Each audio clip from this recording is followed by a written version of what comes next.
ஜெயமா வேலையெல்லாம் முடிஞ்சிருச்சா? வா போலாம். சீக்கிரம் போலனா அம்மா கோச்சுக்கும். சரிங்க, கிளம்பலாம். நந்தினியம்மா, நாங்க கிளம்புறோம். வேலையெல்லாம் முடிஞ்சிடுச்சு நந்தினி அம்மா, நாங்க போயிட்டு வரோம். எங்க போறீங்க? நாங்க வீட்டுக்கு போகணும்ல. என்னது? எனக்கு இவ்ளோ உதவி செஞ்சிருக்க, எங்க வீட்ல சாப்பிடாம போயிடுவியா என்ன? அது இல்லம்மா, வீட்ல இவரோட அம்மா எனக்காக காத்துக்கிட்டு இருப்பாங்க. அவங்களுக்கும் ஏதாவது சமைக்கணும் இல்லையா? ஏன் எங்க வீட்டு சமையல சாப்பிட மாட்டியா? இங்க சாப்பாடெல்லாம் ரெடியா தானே இருக்கு. இது உன் வீடு மாதிரி. அப்படி இல்லனா இங்க இருந்து சாப்பாடை எடுத்துக்கிட்டு போ. அவ்வளவுதானே தவிர சாப்பிடாம போக கூடாது. அதுக்கு இல்லம்மா. அதெல்லாம் இல்ல, நான் சொன்னா கேட்டாகணும், சரியா? ஐயோ ஆமா, என் வீட்டுக்கார அறிமுகப்படுத்தி வைக்கிறேன்னு சொன்னல, இரு.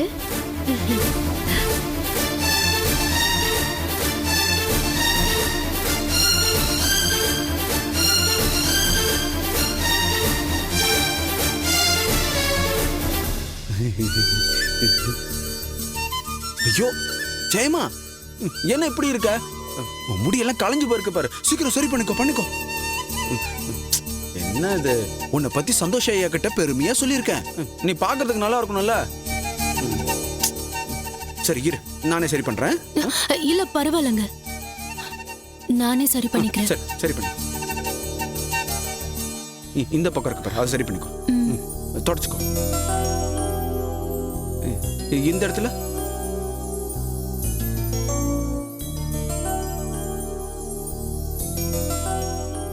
அப்பா, அவர் எங்க? அவரா? அம்மா, நீ யார கேக்குற? அண்ணே, நீங்க ஏன் இவ்வளவு அப்பாவியா இருக்கீங்க? அவருனா அவ புருஷன். ஓ, அவ புருஷனை பத்தி அவ கேக்குறா. ஓஹோ, மாப்பிள்ளையா? அண்ணனும் அவரும் மாடிக்கு போயிருக்காங்கம்மா. அண்ணனும் அவரும் மாடிக்கு போயிருக்காங்களா? எப்போ போனாங்கப்பா? இப்பதாம்மா. ஓ, அண்ணன் கூப்பிட்டா மாப்பிள்ள போயிட்டாரு. எதுக்கு போனாங்கப்பா? ஏன்னு எனக்கும் தெரியாதும்மா. ஏன் கேக்குற? இல்ல ஒண்ணு இல்லப்பா, சும்மா தான் கேட்டேன். சரிம்மா, இதோ வந்துடுறேன். அண்ணா, நம்ம நந்தினிக்கு அவ புருஷனா உயிர்னு நினைக்கிறேன். கொஞ்ச நேரம் காணோம்னு எப்படி துடிக்கிறா பாருங்களேன்.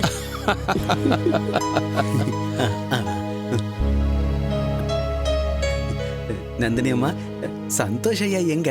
அவர் அண்ணன் கிட்ட ஏதோ பேசிட்டு இருக்காரு யாதகிரி. அப்படியா? சரிம்மா, பரவாயில்லம்மா, அப்புறம் பாத்துக்கிறோம். என்னமோ ஜெயா, உன்னை எங்க வீட்டுக்காருக்கு அறிமுகப்படுத்தலான்னு பார்த்தா சந்தர்ப்பமே கிடைக்க மாட்டேங்குது. ஐயோ, அதுக்கு என்னம்மா, இன்னொரு வாட்டி வரும்போது பாக்குறேன். கண்டிப்பா அவரை பார்க்கணும். நிச்சயமா நந்தினி அம்மா, இன்னொரு நாள் நானே கூட்டிட்டு வரேன். சரி, நாங்க கிளம்புறோம். ஆமா, சாப்பாடு எடுத்துட்டு போறீங்களா? இல்லம்மா, பரவாயில்ல. என்ன ஜெயா நீ இப்படி கூச்சப்படுறீங்க? இருங்க, நான் சாப்பாடு எடுத்து வைக்கிறேன்.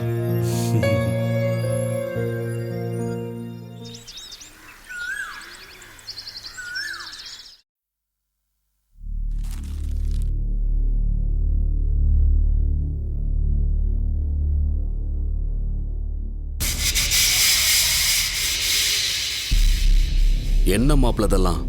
ஏன் நீங்க இப்படி எல்லாம் பண்றீங்க? நான் போக வேண்டான்னு சொல்லியும் என் பேச்சையும் மீறி நீங்க போவேன்னு சொல்றீங்க. பெரியவங்க கூப்பிடும்போது மூஞ்சில் அடிச்ச மாதிரி வரமாட்டேன்னு சொல்றது மரியாதை இல்லை. வேணும்னா நீ போய் என்ன அனுப்புறதுல விருப்பம் இல்லைன்னு சொல்லிடு.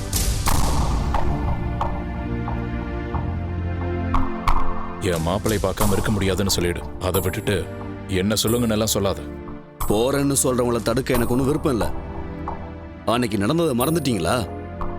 நீங்க தனியா வெளியே போனதால தான் அன்னைக்கு அந்த மாதிரி நடந்தது. இன்னைக்கு உங்க கூட தங்கச்சியையும் கூட்டிட்டு போறேன்னு சொல்றீங்க. ஏதாவது நடந்துச்சுன்னா என்ன பண்றது? உன் ப்ராப்ளம் என்னன்னு எனக்கு தெரியுது. எனக்கு சொன்ன இதே ரீசன்ஸ போய் அவங்க கிட்டயும் சொல்லு. நான் வரலன்னு அவங்க கிட்ட நான் சொல்ல மாட்டேன். என்ன மாப்பிள, ரொம்ப புத்திசாலித்தனமா பேசுறதா நினைப்பா? இப்ப நான் நேராவே உங்ககிட்ட சொல்றேன்.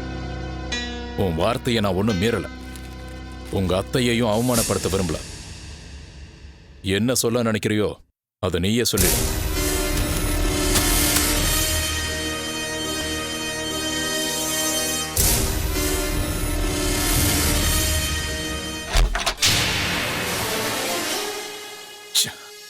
இந்த பூபதியோட டார்ச்சர் நாளுக்கு நாள் வளர்ந்துகிட்டே இருக்கு. ஆக்சுவலா இவன் யாரு? நான் எப்படி இருக்கணும், என்ன பண்ணணும்னு சொல்றதுக்கு?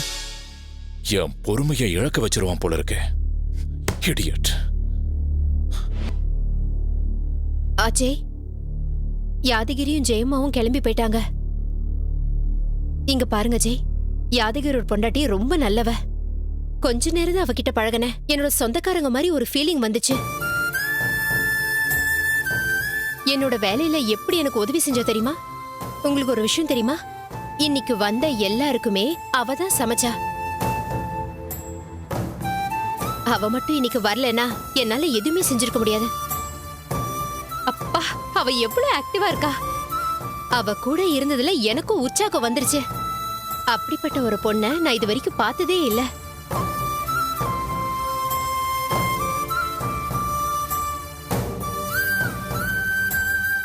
இங்க பாருங்க அஜய், நீங்க ஏதோ டிஸ்டர்ப்டா இருக்கிற மாதிரி தெரியுது.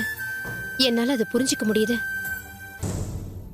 நீங்க தப்பா நினைக்கலனா ஒரு 2 நாள் எங்க அத்தை வீட்டுக்கு போயிட்டு வரலாமா?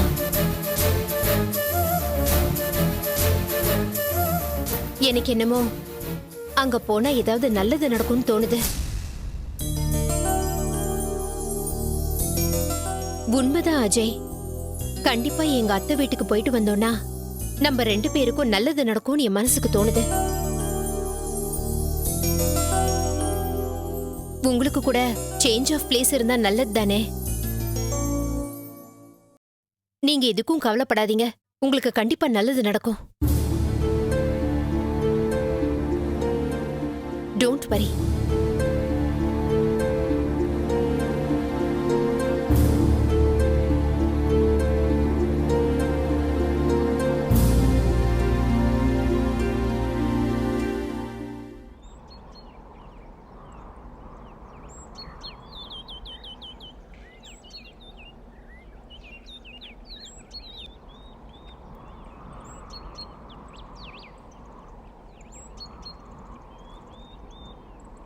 மொத்தத்தில் உன்னுடைய தைரியத்தை நான் ரொம்ப பாராட்டுறேன் ஸ்னேகா.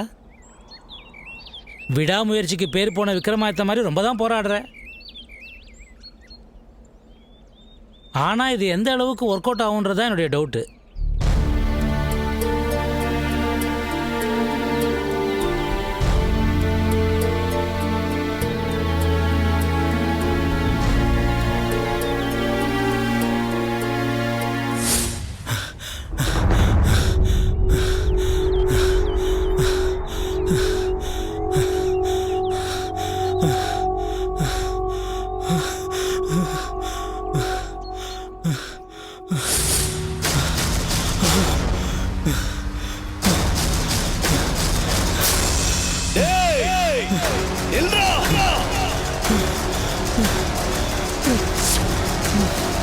நில்லுடா.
என்ன விட்டுருங்க, என்ன விட்டுருங்க, என்ன ஒண்ணு பண்ணாதீங்க, என்ன ஒண்ணு பண்ணாதீங்க. என்னையே ஏமாத்துறியா நீ?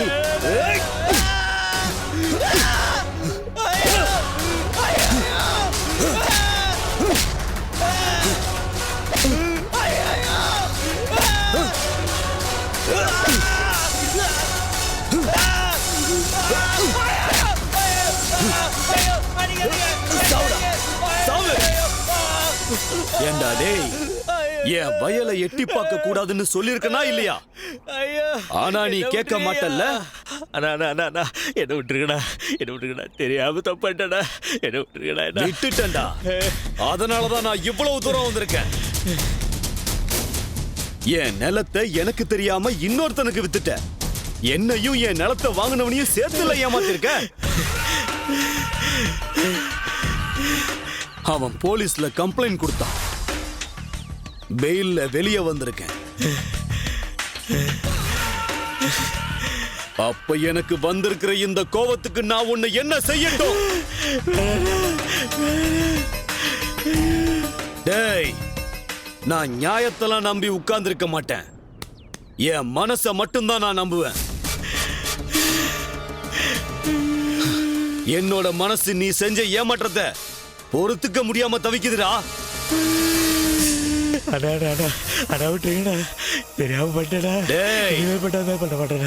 இந்த பூபதியை ஒருத்தன் எதிர்த்து நிக்கிறதுக்கு அவன் சரியான ஆம்பளையா இருக்கணும்டா. என்ன ஒருத்தன் ஏமாத்திட்டா அவனை பிடிக்கவே பிடிக்காதுடா. என் மனசுக்கு நீ வாழ்றது பிடிக்கவே இல்லடா. அதனாலதான் உன்னை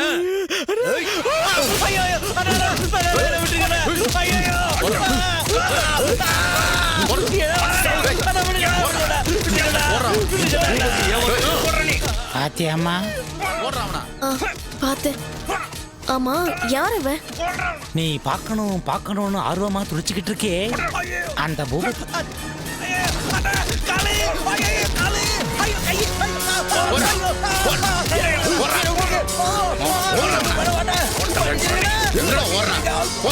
துரசிங்கம் பையன்.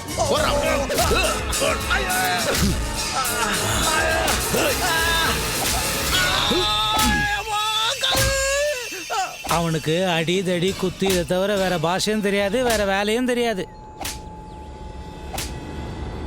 நாம இங்க இருக்கிறது தெரிஞ்சதுன்னா நாம கொத்து பரோட்டா தான்.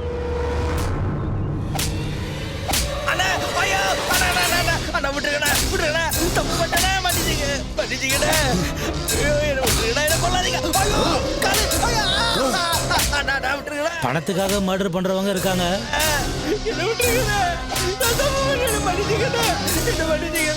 பெருமைக்காக கொலை பண்றவங்கள பத்தி நான் கேள்விப்பட்டதே இல்லை. இவன் ஒருத்தன் தான் இருக்கான்.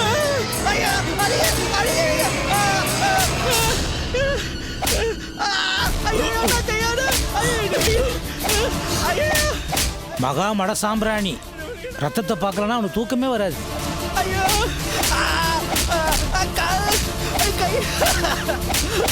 மாடுங்களுக்கு சிவப்பு கலரை பார்த்தா வெறி வரும், இவனுக்கு ரத்தத்தை பார்க்கலன்னா வெறி வரும்.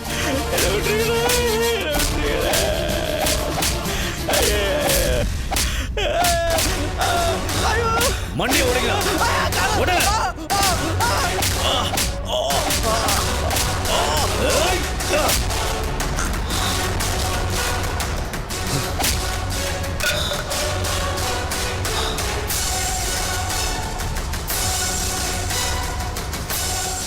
டேய் அண்ணா வாங்கடா.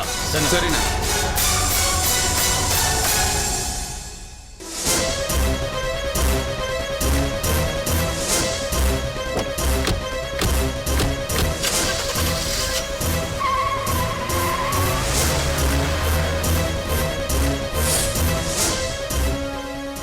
நல்லா பாத்தியா ஸ்னேகா? இவனை மைண்ட்ல வச்சு ஏதோ பிளான் பண்ணலான்னு நினைக்கிறேன். அது என்னன்னுலாம் எனக்கு தெரியாது. ஆனா இவங்கிட்ட பேசி பாடிலாம் இவனை மயக்க முடியாது. எனக்கு என்னமோ உன் பிளான் ஒர்க் அவுட் ஆகாதுன்னு தான் தோணுது. நத்திங் இஸ் இம்பாசிபிள் செல்லப்பத்தி. என்னம்மா இவ்வளோ பார்த்த பிறகுமா? ஒரு பொண்ணு ஒரு விஷயத்தை செய்யணும்னு நினைச்சிட்டான்னா அவளை எந்த சக்தியாலையும் தடுக்க முடியாது. ஆஹா. எதையாவது சாதிக்கணும்னு முடிவு பண்ணிட்டானா அதை செஞ்சு முடிக்காம இருக்க மாட்டா. நினைச்சதை நடத்தி காட்டுற வரைக்கும், வேணுங்கிறத அடையிற வரைக்கும், அதுக்கு தடங்களா எந்த பிரச்சனை வந்தாலும் அந்த தைரியமா நின்னு எதிர்க்கணும். நம்மளோட டார்கெட்டை நாம ரீச் பண்ற வரைக்கும் நமக்கு பைத்தியம் பிடிக்கணும் செல்லப்பத்தி. அந்த பைத்தியம் தான் இப்ப எனக்கு பிடிச்சிருக்கு. அதுதான் என்னோட சக்தி.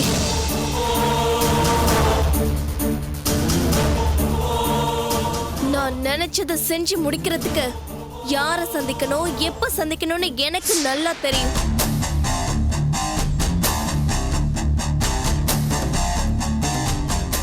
என்னோட பகையை தீர்த்துக்கிறதுக்காக நான் எவ்வளவு தூரம் வேணும்னாலும் போவேன். என்ன வேணும்னாலும் பண்ணுவேன். எப்படியாவது நான் இதுல ஜெயிக்கணும். அதுதான் என் டார்கெட்.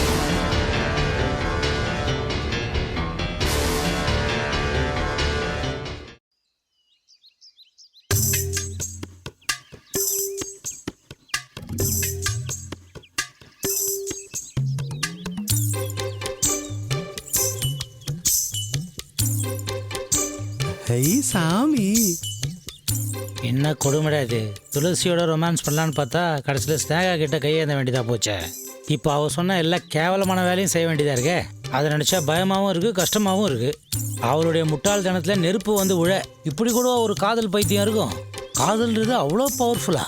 ஆமாம், ஏன் இருக்காது? நான் துளசியை காதலிக்கல, துளசி காலை சுற்றி சுற்றி வரல. அது மாதிரி தான் இதுவும். வணக்கம் சாமி. என்ன சாமி, என்னாச்சு உனக்கு? ஊரை விட்டு போயிட்டான்னு நினைச்சேன். அது ஒன்றும் இல்லை யாதகிரி. என் குரு என்னிடம் ஒரு வேலையை அளித்திருந்தார். அதன் நிமித்தமாகத்தான் சில காலம் வெளியே சென்று வந்தேன். ஓ, அப்படியா? இப்பொழுது சமீப காலமாக நீ என்னை பார்க்க வருவதே இல்லை. ஆமாம், எங்க சென்றாய் நீ?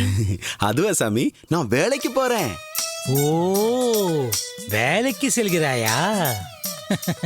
சரி, உன் அண்ணன் எப்படி இருக்கிறார்கள்? நல்லா இருக்காங்க சாமி.